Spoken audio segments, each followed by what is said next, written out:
சுகமான யுத்தமே இல்லாத ஒரு ராஜா ஒருத்தர் இருக்கிறார். அவர் யார் தெரியுமா? சாலமோன் ராஜா. அவர் நாட்களில் யுத்தமே கிடையாது. அவரை போல சம்பூர்ணமாய் சாப்பிடத்தக்கவன் ஒருவரும் வேதம் சொல்கிறது. என்னை போல அனுபவிக்கத்தக்கவன், என்னை போல சம்பூர்ணமாய் சாப்பிடத்தக்கவன் ஒருவனும் பூமியில் இல்லை என்று சாலமோன் சொல்றார்.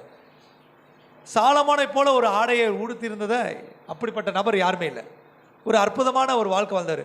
அவருடைய உணவை குறித்து நாம் இன்றைக்கு தெரிந்து கொள்வோம். பாருங்க, 1 ராஜாக்கள் 4ஆம் அதிகாரம் 23ஆம் வசனத்தில் இப்படியே சொல்லப்பட்டிருக்கிறது.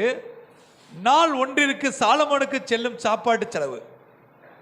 சாலமோன் ராஜா இருக்கிறார்ல, அவருடைய அரண்மனையில் சாப்பாடு அளவு, சாப்பாடு செலவு எவ்வளோ ஆகும் நம்ம தெரிஞ்சுக்கிறோம். ஏன்னா சமஸ்த இஸ்ரவேலின் ராஜாவாக மாற்றப்பட்ட பின்பு சாலமோனுடைய நாட்களிலே ஒரு யுத்தம் நடக்கல. நல்ல ஒரு அவரை போல ஒரு வாழ்க்கை நமக்கும் கூட கிடைச்ச நல்ல விஷயம் தான். ஒரு ஆசீர்வாதமான வாழ்க்கை. எப்படிப்பட்ட வாழ்க்கை அது?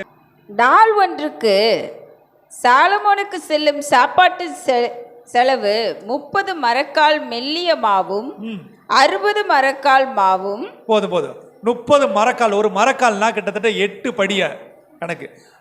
30 மரக்கால் 60 மரக்கால் கிட்டத்தட்ட 360 கிலோ மெல்லிய மாவு, 720 கிலோ என்னது மற்ற மாவுகள். கிட்டத்தட்ட பாருங்களேன், ஒரு நாளைக்கு 1100 கிலோ மாவு பொருட்கள் மட்டும் சாலமோன் ராஜாவுடைய அரண்மனையில் பயன்படுத்துறாங்க.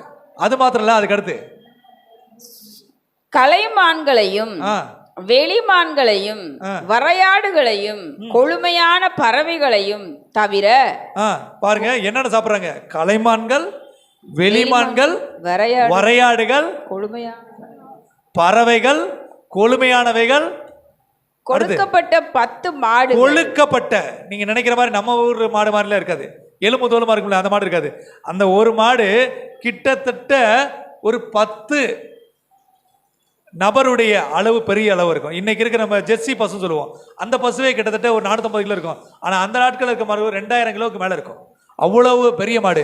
அதுலேயும் கொழுக்கப்பட்ட மாடுனா அந்த ஒரு மாட்டோடைய தொடைய கிட்டத்தட்ட ஒரு 5 பேர், முன்னாடி 5 பேர், பின்னாடி 5 பேர், 10 பேர் தூக்கிட்டு வருவாங்களாம் ஒரு தொடையை. அப்போ எவ்வளோ வெயிட் இருக்கும்? 2000 கிலோ 3000 கிலோ இருக்கக்கூடிய ஒரு மாடு, 10 மாடு. வாசிங்க, 20 மாடுகளும், மேய்ச்சல் இருந்த 20 மாடுகளும், 100 ஆடுகளும். இது என்னவா? சாலமோனுடைய அரண்மனையில் ஒரு நாள் சாப்பாடு செலவு. அப்படிதான் வேதம் சொல்லுது. எத்தனை நாள் சாப்பாடு செலவா? ஒரு நாள் சாப்பாடு செலவு. இன்றைக்கு தேவன் தாமே நம்மை ஆசீர்வதிப்பாராக. ஆண்டவருடைய பிள்ளைகளுக்கு ஆண்டவர் வைத்திருக்கிற மேலான ஆசீர்வாதம் எதுனா, கற்பனைக்கு அப்பாற்பட்ட ஆசீர்வாதம். நம்ம என்ன செய்யறோம்? குழம்பு மிச்சமாயிடுச்சா, ஃப்ரிட்ஜில் எடுத்து வை, நாளைக்கு தேவைப்படும். யாராவது பிரியாணி கொடுத்துருக்காங்களா, சட்டியில் வை, சூடு பண்ணி 2 நாள் சாப்பிடுவோம். ஆனால் சாலமோன் அரண்மனையிலே அன்றைக்கு உண்டான செலவு கற்பனைக்கு அப்பாற்பட்ட ஒரு விஷயம். இப்படித்தான் ஆண்டோட பிள்ளைகளை தேவன் ஆசீர்வதிக்க விரும்புகிறாரு. நாம அந்த ஆசீர்வாதத்தை சுதந்திரிக்க முடியல. இப்படி சாலமோனுடைய ஆசீர்வாதத்துக்கு யார் காரணம்? அவன் தகப்பனுடைய பிரயாசம், தாவீது உண்மைத்தன்மை, தாவீது வாழ்ந்த வாழ்க்கை, தாவீது தேவனுக்காக ஒப்பு கொடுக்கப்பட்டு தன் கிரியையினாலே தன் பிள்ளைகளுடைய ஆசீர்வாதம் சந்திக்கிறான். இப்போ உங்க பிள்ளைகளை ஆசீர்வாதமா இருக்கணும் விரும்பினீங்கன்னா யாரு பிரயாசப்படணும்? தகப்பனும் தாயை. நீங்க என்ன செய்யணும்? நான் என் பிள்ளைக்காக என்ன ஒப்பு கொடுக்குறேன், நான் என் பிள்ளைக்காக நான் கொடுக்குறேன், என்னையே கொடுக்குறேன். யாரு நீங்க கொடுக்குறீங்களோ அப்படி கொடுக்கும் போது சாலமோன் போல உங்க பிள்ளையோ விதவிதமா சாப்பிட்டு விதவிதமா சந்தோஷமா வாழ்வாங்க. அப்போ உங்க பிள்ளையோட ஆசீர்வாதம் யார் கையில இருக்கு? சொல்லுங்க, என் கையில இருக்கு. இப்ப நீங்க கஷ்டப்படுறதுக்கு யார் காரணம்? உங்க அம்மா அப்பா உங்களுக்காக அது செய்யல. இன்னைக்கு நீங்க படாத பாடுபடுறீங்க, வேதனைப்படுறீங்க, குடும்ப வாழ்க்கையில சந்தோஷம் இல்லை, பிள்ளைகளுக்கு சமாதானம் இல்லை. இதுக்கு யார் காரணம்? உங்க தாய் தகப்பன உங்களுக்காக பிரயாசப்படல. அவங்க பெத்தாங்க, வளர்த்தாங்க, ஆனா தேவனுக்காக வாழக்கூடிய ஒரு வாழ்க்கையை வாழல. இப்ப அதே தவிர நம்ம பிள்ளைகளுக்கு நம்ம செஞ்சுட்டு போயிடலாமா? நம்ம படுற கஷ்டத்தை நம்ம பிள்ளைகள் படணும் யாரெல்லாம் விரும்புறீங்க? நோயோட, வியாதியோட, தரித்திரத்தோட, சாபத்தோட என் பிள்ளை அதே மாதிரி இருக்குன்னு விரும்புறீங்களா? விரும்பக்கூடாது. சரிங்களா? அப்ப இன்றைக்கு சாலமோனுடைய ஆசீர்வாதத்தை குறித்து பார்க்குறோம். ஒரு நாளுக்கு ஆகும் சாப்பாடு செலவு 1100 கிலோ மாவு, வரையாடுகள், வெளிமான்கள், கலைமான்கள், கொழுக்கப்பட்ட மாடுகள், 100 ஆடுகள். கற்பனைக்கு அப்பாற்பட்ட விஷயம். இதெல்லாம் சமைக்கிறதுக்கு எவ்வளவு பேர் இருப்பாங்க? இது சாப்பிட்றக்கு எவ்வளோ இருப்பாங்க. அப்போ உங்கள் வீடுகளில் இன்றைக்கு அப்படிப்பட்ட ஆசீர்வாதம் உங்கள் பிள்ளைகளுக்கு நீங்கள் கொடுக்கணும்னா நீங்கள் தேவனிடத்தில் உண்மையாயிருங்கள், தேவனை தேடுங்கள், தேவனை துதியுங்கள். இல்லை என் பிள்ளைக்கு நான் ஒரு ஃப்ரிட்ஜ் எக்ஸ்ட்ரா வாங்கி கொடுத்துட்றேன், பழசே திங்கட்டு நீங்கள் பண்ணிங்கன்னா கத்த நல்லவர். ஏன்னா ஆண்டவருடைய பிள்ளைகளுக்கு எப்பயுமே பார்த்தீங்கன்னா மன்னாவை கொடுக்கும்போது மறுநாள் அதை என்ன செய்ய முடியாது, சேர்த்து வைக்க முடியாது. ஏன்னா அவர் டெய்லி புதுசாக கொடுக்க விரும்புகிறாரு. நாங்கள்லாம் ரொம்ப நாள் ஆச்சு பழைய கஞ்சி சாப்பிட்டு.